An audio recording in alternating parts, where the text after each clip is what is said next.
Welcome to Chandru maths. So இப்போ SSC selection post எக்ஸாமில் நிறைய குளறுபடிகள் நடந்துக்கிட்டு இருக்குது. அது எல்லாருக்குமே தெரிஞ்சது தான் என்னென்ன நடந்துச்சு அப்படின்ட்டு. ஸோ அதில் நிறைய விஷயம் வந்து பார்த்திங்கன்னா யாராலையுமே ஏற்றுக்க முடியாத அளவுக்கு நடந்திருக்கு. அதுக்காக இவங்க ஃப்ராட்லாம் பண்ணலை, யாரையும் ஏமாற்றலாம் இல்லை, ஸ்கேம்லாம் பண்ணலை. ஆனால் என்ன பண்ணியிருக்காங்க அப்படின்னா, நம்ம அப்ளை பண்ணுறப்போ ஒரு சென்டர் வந்து நம்மக்கிட்ட கேட்டாங்க, ப்ரிஃபரன்ஸ் கேட்டாங்க. 3 சென்டர் ப்ரிஃபரன்ஸ் கேட்டாங்க.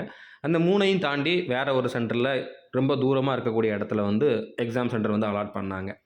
அதில் ஸ்டார்ட் ஆனது. அதுக்கப்புறம் வந்து எக்ஸாம் சென்டர் எல்லாமே வந்து மோசமாக தான் இருந்திருக்கு. 99% வந்து ரொம்ப ஒர்ஸ்ட்டான சென்டர்ஸ் தான். ஓகே. அதில் வந்து அடிப்படை வசதிகள் இல்லை. அதுக்கப்புறம் உள்ளே போனால் சிஸ்டம் சரியில்லை. உள்ளே வந்து கம்ப்யூட்டர் வந்து திடீர்னு ஆஃப் ஆகுது, மவுஸ் ஒர்க் ஆகலை, ஆப்ஷனை சூஸ் பண்ணுறது ரொம்ப கஷ்டமாக இருக்குது, மேலே கீழே லெஃப்ட் ரைட்டில் வந்து ட்ராக் பண்ணுறது ரொம்ப கஷ்டமாக இருக்குது. ஸோ இதெல்லாம் வந்து இது கூட ஓகே. பட் இதையெல்லாம் தாண்டி இப்போ ரீசெண்டாக என்ன நடந்திருக்குது அப்படின்னா, 2 நாளைக்கு முன்னால் கிராஜுவேஷன் லெவலில் செலெக்ஷன் போஸ்ட் கிராஜுவேஷன் லெவலில் என்ன கொஷின் கேட்டிருந்தாங்களோ அந்த கொஷின்ஸ் எல்லாமே அப்படியே வந்து 100% ரிப்பீட் ஆகிருக்குது. 100க்கு 100 கொஷினுமே அதே ஆன்சரோட வந்து நேற்று நடந்த எக்ஸாமில் வந்து ரிப்பீட் ஆகிருக்குது. ஓகே. இதை பற்றி ரிப்பீட்டடாக நிறையா ஸ்டூடெண்ட்ஸ் வந்து நம்மக்கிட்டையும் சொல்லியிருக்காங்க. ஸோ இப்போ இதுக்கு என்ன சொல்யூஷன், அடுத்து என்ன பண்ணலாம் அப்படிங்கிறத தான் நம்ம இந்த வீடியோ வந்து பார்க்க போகிறோம். ஓகே. அடுத்து என்ன பண்ண போகிறாங்க அப்படிங்கிறத பார்க்க போகிறோம். இப்போ இதில் வந்து பார்த்தீங்கன்னா, இப்போ நார்த்தில் எடுத்துக்கிட்டிங்க அப்படின்னா அபினய் சர்மா அப்படின்னு சொல்லி ஒரு டீச்சர் இருக்கார். ஸோ அவரை பற்றி நிறைய பேருக்கு தெரிஞ்சிருக்கும். ஸோ தெரியாதவங்க தெரிஞ்சுக்கோங்க, இவர் தான் அது. ஓகே. ஸோ இவரை பற்றி நான் முன்னாலேயே நம்ம சேனல் ஸ்டார்ட் பண்ண புதுசுலேருந்தே 2-3 வீடியோவில் இவரை பற்றி நான் சொல்லியிருக்கேன். ஏன்னா நானே இவர்கிட்ட தான் வந்து படித்தேன். இந்த மாதிரி ஃபஸ்ட்டு நானாக ப்ரிப்பேர் பண்ணி தான் செலெக்ஷன் ஆனேன். பட் அதுக்கப்புறம் ஒரு சில எக்ஸாமுக்காக நான் இவர்கிட்ட ப்ரிப்பேர் பண்ணிக்கிட்டு இருந்தேன், இவர்கிட்ட படிச்சுக்கிட்டு இருந்தேன். ஓகே. ஸோ இவரோட மேத்ஸ் ஷார்ட்கட்ஸாக மேக்ஸிமம் நம்ம வீடியோஸ்லேயுமே இருக்கும். அதை நான் முன்னாலே சொல்லியிருக்கேன். ஓகே. ஸோ இவர் வந்து வெறுமனே டீச்சர் மட்டும் இல்லை, இந்த மாதிரி என்ன இஷ்யூ வந்தாலும் ஃபஸ்ட்டாக குரல் கொடுக்கக்கூடிய ஆள் வந்து இவர் தான். ஓகே. எப்போல்லாம் ப்ராப்ளம் வருதோ அப்போல்லாம் வந்து இவர் வந்து போல்டாக அதுக்கான ஸ்டெப்ஸ் எடுக்கக்கூடிய ஆள். இப்போ இவர் வந்து நேற்று ஒரு வீடியோ போட்டிருந்தார். அந்த வீடியோவில் வந்து என்ன சொல்லியிருக்காரு அப்படின்னா, எல்லா எஜுகேட்டர்ஸ்டையுமே வந்து ரெக்வெஸ்ட் வச்சுருக்காரு. அதாவது டாப்பில் இருக்கக்கூடிய டெல்லியில் இருக்கக்கூடிய எஜுகேட்டர்ஸ் எல்லா டைமே வந்து பார்த்திங்கன்னா ஒரு ரெக்வெஸ்ட் வச்சுருக்காரு. நீங்கள் வந்து எல்லாருமே வந்து வாங்க 31ஆம் தேதி நம்ம இந்த டிஓபிடி மினிஸ்டரை போய் மீட் பண்ணி என்னென்ன ப்ராப்ளம்லாம் இருக்குது, அதுக்கு என்னென்ன சொல்யூஷன் அப்படிங்கக்கூடிய சஜஷன் எல்லாமே நம்ம கொடுக்கணும், அந்த பாயிண்ட்ஸ் எல்லாம் டிஸ்கஸ் பண்ணணும் அப்படிங்கிற மாதிரி. டிஓபிடிக்கு அண்டரில் தான் வந்து அந்த மினிஸ்ட்ரிக்கு அண்டரில் தான் எஸ்எஸ்சி, ரயில்வே அந்த மாதிரி எல்லா போர்டுமே வரும். அந்த ரெக்ரூட்மெண்ட் பண்ணக்கூடிய எல்லா போர்டுமே வரும். ஓகே. ஸோ அந்த மினிஸ்டரை போய் இவங்க வந்து மீட் பண்ண போகிறாங்க. அதுக்கு முன்னால் 31ஆம் தேதி எஜுகேட்டர்ஸ் எல்லாருமே வந்து ஒரு மீட்டிங் வைக்க போகிறாங்க. ஓகே. ஸோ அதில் யார் யாரெல்லாம் வர்றாங்க அப்படிங்கிறத வந்து இந்த கமெண்டில் பார்த்தாலே தெரியும். யாரெல்லாம் இவருக்கு சப்போர்ட் பண்ணியிருக்காங்க, யாரெல்லாம் இதுக்கு வில்லிங்காக இருக்காங்க அப்படிங்கிறது இந்த கமெண்டில் பார்த்தாலே தெரியும். இப்போ ரோஜ்கார் வித் அங்கித், இதுவுமே மில்லியன்ஸில் சப்ஸ்கிரைபர் வச்சுருக்கக்கூடிய channel. Okay. Rankers Gurukul live, அடுத்ததாக வந்து பார்த்திங்கன்னா ஆர்பி ரெவல்யூஷன், அதுதான் நிறைய பேருக்கு தெரிஞ்சது. அடுத்த டெக்ஸ்ட் புக்குமே இதில் வந்து போகிறாங்க. கரியர் ப்ளஸ்ஸு, ஆதித்யா ரஞ்சன், இதுவுமே நிறைய பேருக்கு தெரிஞ்சிருக்கும். இந்த மாதிரி மேக்ஸிமம் பர்மார் எஸ்எஸ்சி, இந்த மாதிரி மேக்ஸிமம் எல்லா டாப் எஜுகேட்டர்ஸுமே வந்து பார்த்திங்கன்னா இதில் வந்து மீட் பண்ண போகிறாங்க. ஃபஸ்ட்டு அவங்க மீட் பண்ண போகிறாங்க. அவங்க டிஸ்கஸ் பண்ணிவிட்டு என்னென்னலாம் ரீசெண்டாக ப்ராப்ளம் நடக்குது, பர்டிகுலராக எஸ்எஸ்சி எக்ஸாமில், எஸ்எஸ்சி மட்டும் இல்லை, ரயில்வே எல்லா எக்ஸாமுக்கும் சேர்த்து தான் பேச போகிறாங்க. பட் எஸ்எஸ்சியில் தான் இப்போ அதிகமான இஷ்யூஸ் இருக்குது அப்படின்னால அதையும் பேச போகிறாங்க. மற்ற எக்ஸாம்லேயுமே என்னென்ன ப்ராப்ளம்லாம் இருக்குது, அதுக்கு என்ன சொல்யூஷன் பண்ணலாம், ஸோ எப்படி இன்னும் இம்ப்ரூவ் பண்ணலாம் அப்படிங்கக்கூடிய பாயிண்ட்ஸ் எல்லாம் டிஸ்கஸ் பண்ணிவிட்டு இவங்க டேரெக்டாக அந்த மினிஸ்டரை போய் மீட் பண்ண போகிறாங்க. ஓகே. ஸோ அவங்க மீட் பண்ணிவிட்டு என்ன பேசிவிட்டு என்ன டிசிஷன் எடுத்திருக்காங்க அப்படிங்கிறத வந்து நான் கண்டிப்பாக 31ஆம் தேதி வந்து வீடியோ போட்டு இன்ஃபார்ம் பண்ணுறேன். அவங்க என்ன பேசியிருக்காங்க, என்னெல்லாம் வந்து அதில் பாயிண்ட்ஸ் டிஸ்கஸ் பண்ணாங்க அப்படின்ட்டு. ஓகே. ஸோ இதனால் எக்ஸாம்ஸ் எதுவும் போஸ்ட்போண்ட் ஆகுமான்னு கேட்டிங்கன்னா கண்டிப்பாக போஸ்ட்போண்ட் ஆகிறதுக்கு வாய்ப்பு இருக்குது. இப்போ அடுத்து வரக்கூடிய ஸ்டெனோ, அடுத்ததாக சிஜிஎல், இதெல்லாம் வந்து போஸ்ட்போண்ட் ஆகும். சிஜிஎல் போஸ்ட்போண்ட் ஆகுதுன்னா அடுத்தடுத்து வரக்கூடிய சிஹெச்எஸ்ஆர், எம்டிஎஸ்ஸுமே போஸ்ட்போண்ட் ஆகிறதுக்கு வாய்ப்பு இருக்குது. ஓகே. இந்த செலெக்ஷன் போஸ்ட் எக்ஸாமே கேன்சல் ஆனாலும் ஆச்சரியப்படுறதுக்கு ஒன்றும் இல்லை. ஏன்னா நிறையா நடந்துருச்சு. ஓகே. 1-2 இடத்துல 1-2 ஸ்டூடெண்ட்டுக்கு ஏதாச்சும் ப்ராப்ளம் அப்படின்னா அவங்க அந்த ஒரு பர்டிகுலர் சென்டருக்கு மட்டும் ரீ எக்ஸாம் வைப்பாங்க. ஆனால் நடந்தது எல்லாமே வந்து தப்பாக தான் நடந்திருக்குது. அப்படிங்கிறப்போ மொத்தமாகவே எக்ஸாமே கூட கேன்சல் ஆனாலும் அதில் ஆச்சரியப்படுறதுக்கு ஒன்றும் இல்லை. ஓகே. ஸோ புரிஞ்சுருக்குன்னு நினைக்கிறேன். இதுதான் இப்போதைக்கு இருக்கக்கூடிய அப்டேட்டு. இதில் நம்ம எதுவும் கான்ட்ரிபியூட் பண்ணுற மாதிரி இருந்துச்சு அப்படின்னு நான் கண்டிப்பாக சொல்கிறேன். நம்ம எல்லாருமே சேர்ந்து நம்மளும் இவங்களுக்கு வந்து சப்போர்ட் பண்ணுவோம். அப்புறம் முக்கியமாக நிறைய பேர் இப்போ புதுசாக எஸ்எஸ்சி படிக்கிறவங்க கேட்கக்கூடிய கொஷின் இது ஒரு எக்ஸாம்பிளுக்கு கொடுத்துருக்கேன். இந்த மாதிரி நிறைய பேர் நம்மளுடைய சந்திரமாஸ் ஆப்பில் சேட்டில் கேட்டிருந்தாங்க. ஓகே, அதாவது இந்த மாதிரி பேட்டர்ன் சேஞ்ச் ஆகுது, வெண்டார் சேஞ்ச் ஆகுறாங்க, நிறையா ப்ராப்ளம் இருக்குது, அப்போ எஸ்எஸ்சியை நம்பலாமா வேண்டாமா, படிக்கலாமா வேண்டாமா அப்படிங்கிற மாதிரி கேட்டிருந்தாங்க.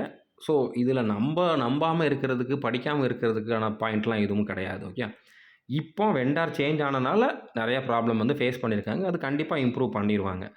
ஸோ நீங்கள் யாரும் டீமோட்டிவேட் ஆகிடக்கூடாது அப்படிங்கிறதுக்காக நான் பேசிக்கிட்டு இருக்கேன். ஓகே, நான் எஸ்எஸ்சிக்கு சப்போர்ட் பண்ணுறேன் அப்படிங்கிற மாதிரிலாம் கிடையாது. எஸ்எஸ்சிக்கு சப்போர்ட் பண்ணி தான் நான் இந்த வீடியோவே போட்டிருக்க மாட்டேன்.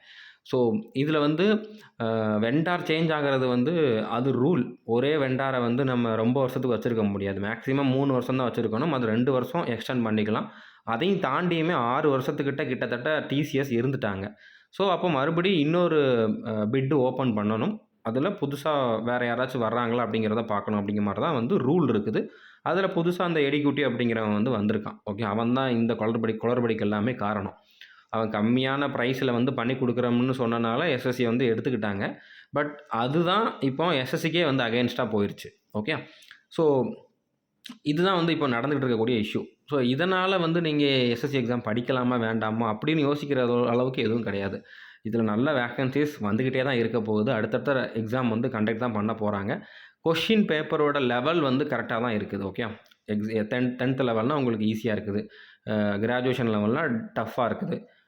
12th லெவல் அப்படின்னா மாடரேட்டாக இருக்குது. அதுக்கப்புறம் இதில் புதுசாக ஒரு சில சேஞ்சஸ் கொண்டு வந்திருக்காங்க. கொஷின் பேட்டர்ன் சேஞ்ச் ஆகிருக்குது. கொஷின் கேட்குற அந்த விதம் வந்து சேஞ்ச் ஆகிருக்குது. ஸோ அப்படிங்கனால அதை மட்டும் நம்ம எக்ஸ்ட்ரா கற்றுக்கலாம். அதுக்கு நம்ம சேனல்லையுமே நம்ம வந்து வீடியோஸ் போடுவோம். இப்போ ஆன்சர் கீ ரிலீஸ் ஆன உடனே, selection post answer key release ஆன உடனே என்னென்னலாம் நீங்கள் எக்ஸ்ட்ரா கற்றுக்கணுமோ, அதுக்காக கம்ப்ளீட்டாக எல்லாமே மாறிடுச்சு அப்படிங்கிற மாதிரி கிடையாது. என்னென்னலாம் நீங்கள் எக்ஸ்ட்ரா கற்றுக்கணுமோ அது எல்லாத்துக்குமே, ஜிகேவும் சரி, இங்கிலீஷும் சரி, ரீசனிங், மேத்ஸ் எல்லாத்துலேயுமே என்னென்ன புதுசாக கேட்டிருக்காங்களோ எல்லாத்துக்குமே நம்ம வந்து புதுசாக வீடியோஸ் கொடுப்போம். ஓகே, அதுக்காக கம்ப்ளீட்டாக சிலபஸ்லாம் சேஞ்ச் ஆகலை. நீங்கள் ஆல்ரெடி படித்ததை அப்படியே படிங்க. கம்ப்ளீட்டாக ப்ரீவியஸ் இயர் பேட்டர்ன் அவங்க ஃபாலோவே பண்ணலை அப்படிங்கிற மாதிரி கிடையாது. ஓகே, ப்ரீவியஸ் இயர் பேட்டர்னும் ஃபாலோ ஆகிருக்குது. ஒரு சில கொஷின்ஸ் வித்தியாசமாக கேட்டிருக்காங்க. ஓகே, அவ்வளோதான்.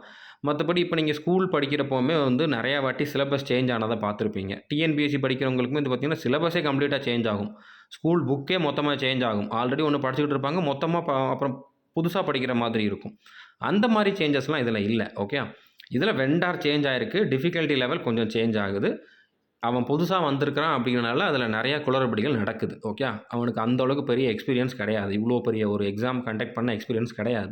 ஏதோ ஒரு ஸ்டேட்டில் 2 ஸ்டேட்டில் வந்து சின்ன லெவலில் எக்ஸாம் கண்டக்ட் பண்ணிக்கிட்டு இருந்தவனை இந்த மாதிரி ஒரு பெரிய போர்டில் பெரிய எக்ஸாம் வந்து கண்டக்ட் பண்ண கூப்பிட்டனால கண்டிப்பாக அவனால் வந்து அதை மேனேஜ் பண்ண முடியலை. அது கிளியராக தெரியுது.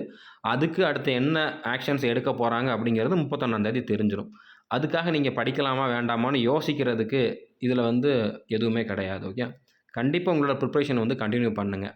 என்ன நடந்தாலும் அப்படியே எல்லோரும் பார்த்துக்கிட்டுலாம் இருக்க மாட்டாங்க. ஓகே, இதில் எஸ்எஸ்சியை பொறுத்த வரைக்கும் நான் வந்து என்னால் கன்ஃபார்மாக சொல்ல முடியும், மற்ற போர்டை விட எஸ்எஸ்சி ரயில்வே வந்து அந்தளவுக்கு ஃப்ராட் பண்ணலை. ஒரு சில இடத்துல வந்து பண்ணியிருக்காங்க, அது நியூஸில் கூட வந்திருக்கு. ஆனால் நீங்கள் மற்ற டிஎன்பிஎஸ்சி, டிஎன்யூஎஸ்ஆர்பி அந்த மாதிரி போர்டெல்லாம் கம்பேர் பண்ணுறப்போ எஸ்எஸ்சி ரயில்வேயில் வந்து பார்த்திங்கன்னா ஜென்யூனாக தான் வந்து ரெக்ரூட்மெண்ட் பண்ணிக்கிட்டு இருக்காங்க. அப்படி பண்ணலாம் நம்ம ஸ்டூடெண்ட்ஸ்லாம் யாருமே செலெக்ஷன் ஆக முடியாது. ஓகே, நம்ம 1500க்கு மேலே ரிசல்ட்டு கொடுத்துருக்கோம் அப்படின்னா ஃப்ராடு பண்ணுற ஒரு இதில் வந்து நம்மலாம் செலெக்ஷன் ஆக முடியாது. நம்மகிட்ட படிக்கிற ஸ்டூடெண்ட் வந்து அந்த 1000 ரூபா ஃபீஸ் கட்டவே கஷ்டப்பட்டு ஃபீஸ் கட்டுறவங்க. ஸோ அதிலே டிஸ்கவுண்ட் கேட்குற ஸ்டூடெண்ட்ஸ் தான் இருக்காங்க. உடஞ்சி போன மொபைல் வச்சு படிக்கக்கூடிய ஸ்டூடெண்ட்ஸ். அவங்க ஒரு சில டவுட் அனுப்புகிறப்போ ஃபோட்டோ எடுத்து அனுப்புவாங்க. அப்போ தெரியும் டிஸ்பிளே பாதி வந்து கிராக் ஆகி தான் இருக்கும். அதில் எப்படிடா படிக்கிறாங்க அப்படிங்கிற மாதிரி இருக்கும். பட் அந்த மாதிரி ஸ்டூடெண்ட்ஸாக நம்மகிட்ட படிச்சுட்டு இருக்காங்க. அவங்கெல்லாம் செலெக்ஷன் ஆகிறதுக்கு, காசு கொடுத்து செலெக்ஷன் ஆகிறதுக்கு வாய்ப்பே கிடையாது. ஓகே, ஸோ அதனால் நீங்கள் நம்பலாம். இதில் நெகட்டிவாக யோசிக்கிறதுக்கு இப்போதைக்கு நான் சொன்ன ஒரு சில பாயிண்ட்ஸாக இருக்குதே தவிர, மற்றபடி இந்த எக்ஸாமுக்கே நம்ம படிக்கலாமா வேண்டாமான்னு யோசிக்கிற அளவுக்குலாம் நீங்கள் வந்து பண்ண வேண்டாம். ஓகே, கண்டிப்பாக உங்களோட ப்ரிப்ரேஷனை கண்டினியூ பண்ணுங்கள். ப்ராப்ளம்ஸ் அடுத்தடுத்து வரத்தான் செய்யும். அதுக்கான சொல்யூஷனும் அடுத்தடுத்து வரதான் செய்யும். நம்ம அதெல்லாம் ஓவர் கம் பண்ணி நம்மளோட ப்ரிப்பரேஷனில் வந்து கான்சன்ட்ரேட் பண்ணி பண்ணணும். நம்மளுக்கு ஒரு வேலை வேணும். அதிகமாக வேக்கன்சி தரக்கூடிய ரிப்பீட்டடாக எக்ஸாம்ஸ் கண்டக்ட் பண்ணக்கூடிய எக்ஸாம் வந்து எஸ்எஸ்சி தான். அதுக்கப்புறம் இப்போ ரயில்வேயும் பண்ணிக்கிட்டு இருக்காங்க. ஸோ அதை 2 விட்டுட்டால் நீங்கள் வேறு எந்த போர்டுக்கு போனாலும் அந்தளவுக்கு வேக்கன்சிஸ் வராது. அந்தளவுக்கு வந்து ரெக்ரூட்மெண்ட்டும் ரெகுலராக கண்டக்ட் பண்ண மாட்டாங்க. ஸோ அப்படினால நீங்கள் இதை நம்பி ப்ரிப்பேர் பண்ணுங்கள். இந்த ப்ராப்ளம் எல்லாம் டெம்பரரி தான். அது எல்லாமே கண்டிப்பாக சரியாயிரும் நம்புவோம். All the best. தேங்க்யூ.